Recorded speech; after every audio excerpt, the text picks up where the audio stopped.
নে মুকুল, এটাকে নিয়ে এখন দূরে কোথাও চলে যা।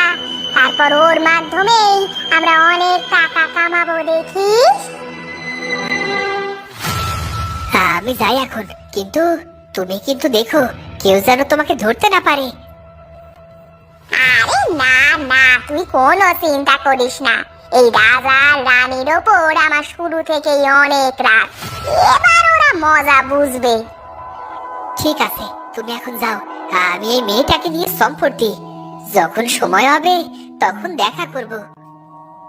বেশ, যা তবে।